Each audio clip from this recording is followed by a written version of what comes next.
10h, midi, l'émission 100% placement. Intégral placement, Guillaume Sommerer. On vous accompagne jusqu'à 12h, Intégral Placement, l'émission pratique service de BFM Business. Tout de suite, on vous emmène au cœur de la séance du jour, bien sûr, notre promesse quotidienne avec Thibaut François depuis Fastia Capital. Rebonjour Thibaut. Rebonjour Guillaume. Vous êtes notre fil rouge aujourd'hui Thibaut et on est toujours en baisse légère à modérée. Allez, moins 0,4% sur le CAC 40, mais on préserve de justesse, oui, mais on préserve les 6000 points. On préserve les 6000 points, on est au point près, au même niveau que tout à l'heure vers 10h. Le marché bouge pas beaucoup. On attend cette semaine beaucoup de publications à commencer dès ce soir.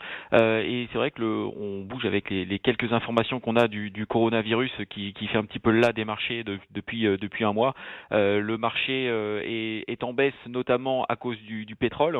On a Technip qui perd 1,80, on a Total qui perd 0,4%. On a aussi le secteur du luxe un petit peu sous pression ce matin. LVMH qui perd 0,5%, Hermès qui perd 1%. Voilà, donc c'est plutôt on va dire assez logique. En tête des palmarès, on a Arcelor qui gagne presque 2% suite à la bonne publication qu'ils ont fait la semaine dernière et surtout les perspectives 2020 qu'ils jugent plutôt solides, ce qui est plutôt étonnant alors qu'on s'attendait pour une valeur aussi cyclique à avoir un petit peu plus de prudence. Donc c'est plutôt une bonne nouvelle, je pense, pour le marché pour l'année 2020.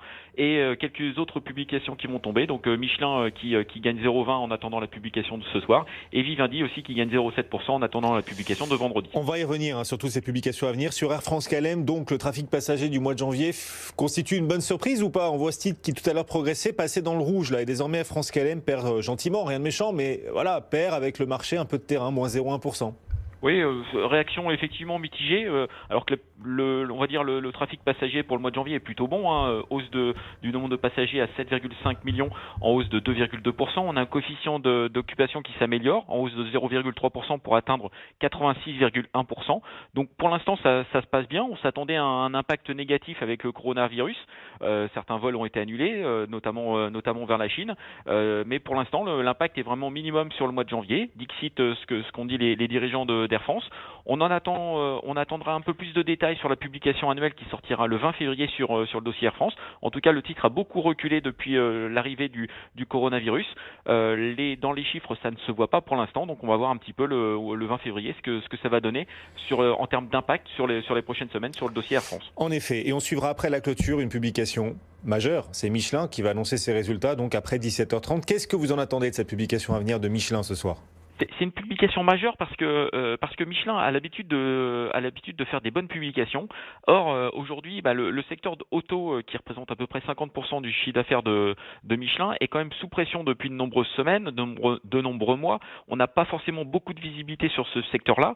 En plus, on a eu un hiver particulièrement doux et donc ça devrait peser un petit peu sur les marges de Michelin parce qu'ils vont vendre moins de pneus spéciaux sur cette période hivernale. Donc ça c'est plutôt les attentes plutôt mauvaises sur le dossier Michelin. Dans les bonnes surprises qu'on pourrait avoir, c'est surtout ça vient des prix. Les prix ont encore augmenté sur 2019, donc ils devraient tirer la croissance du groupe Michelin sur l'année 2019. Et aussi, il y a une part d'innovation et une qualité qui est indéniable sur le dossier Michelin. Donc c'est une publication, on va dire, que l'on peut avoir de mitigé sur le dossier Michelin. Le titre a pas mal reculé ces dernières semaines. C'est peut-être l'occasion d'en mettre en portefeuille. En tout cas, la valorisation est faible, mais c'est vrai que le secteur automobile pourrait peser sur la croissance dans les prochains trimestres.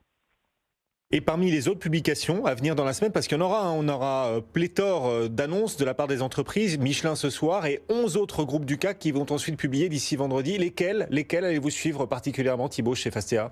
Écoutez, on a parlé tout à l'heure de Kering. Kering, il faudra surveiller bien sûr Gucci, il faudra surveiller les perspectives chinoises et les indications que l'on va avoir sur les premiers trimestres de l'année 2020. On va suivre Orange qui avait été particulièrement prudent sur la fin de l'année 2019.